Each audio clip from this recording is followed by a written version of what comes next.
Welcome to lecture 5-3 on electron beam welding wire feed. So here's a video description. So this is Sayaki's electron beam wire manufacturing. So that you can see they can do some very large titanium parts. What it's doing is it's just essentially welding a bead on, and it'll continue to go around welding this beam. And so it's slowly building this part up, and eventually you get a fairly near net shape.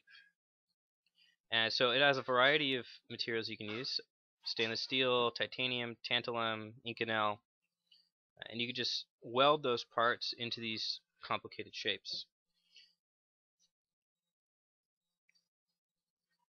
And so the electron beam is essentially the kind of like the welding process. Instead of an arc beam like traditional welding, you use a more powerful electron beam, and then you just feed the wire in through that. And so this picture here has a very large electron beam, and then the wire feeds are here and here. There's actually two in that picture. And so here's some of the example parts that they've done with it. And mostly they're focusing on aerospace. And so some of the really cool things about electron beam is that it could do these very large parts that they show in their picture. Okay, so then dominant process variables. Electron beam power is actually pretty highly adjustable, unlike laser power, and then heating and cooling rates. So that's actually very important in this. And what Sayaki does is they actually look at the melting pool that's created by the weld, and they control the heating and cooling rates by controlling how big the melting pool is. So that's their closed loop system. And then so also what's important is the wire feedstock material properties. What is the melting temperature and all of that. And then build orientation actually has a pretty big impact on the output. So here's my first research study: electron beam additive manufacturing of titanium components, properties and performance. The authors are shown there, and then the journal as well. So the scope of this is looking at the mechanical properties of electron beam melting with titanium. And so it compares the as-is, the machined part, and a shot beam part as well. And those are pictured A, B, C on the picture on the right. And then they were tested for a variety of mechanical properties according to ASTM standards. So the first research result is, and the first question there is, what is the fracture toughness of EBM deposited titanium? And so what we see from this graph is that it's pretty similar for horizontal and vertical. And we can take away that it has a superior fracture toughness when compared with wrought titanium, which is 66 MPa meters squared, where the EBM got 110 or 102 MPa meters squared. And the second research question was, what is fatigue strength of EBM deposited titanium? So the wrought fatigue strength is 750 megapascals at 100,000 cycles.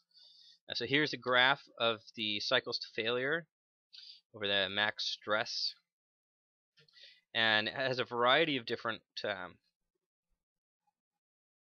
configurations that they looked at: horizontal, vertical, both machined and as built, and then peened.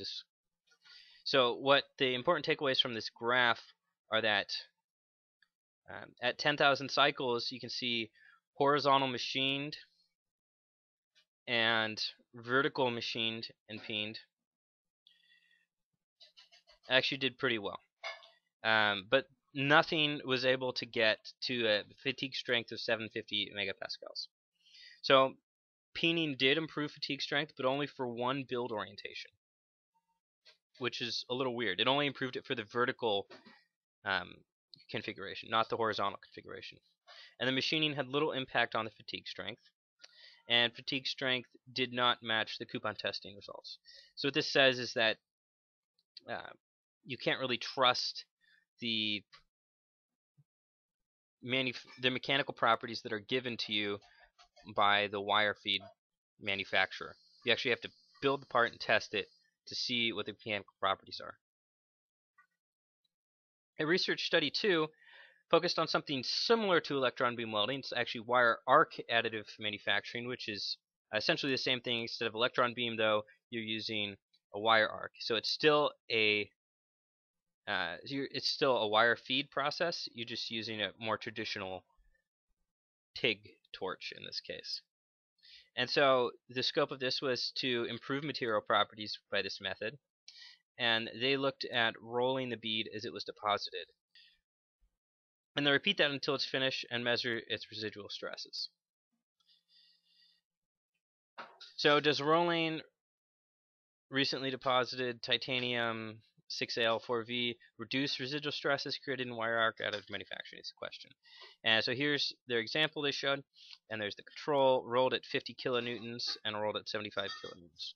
What we see is that it does reduce but not eliminate high residual stresses, specifically between the substrate and the deposit material.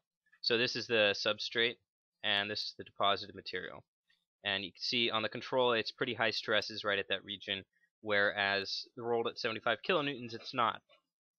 Now these are actually the same amount of material on each. I just rolled at 75 kilonewtons, it compressed it. So then this part would require maybe a little bit more machining than the control part, but it wouldn't have as many residual stresses in it. And so there were no design equations currently available. Electron beam welding in general does not use filler, and its energy usage is dependent on the depth of the weld cubed. So that doesn't there's no real good indications of what the energy usage are unless you go directly to Sayaki and ask them what their manufacturing parameters are. And then so implications from research: mechanical properties vary significantly for each design.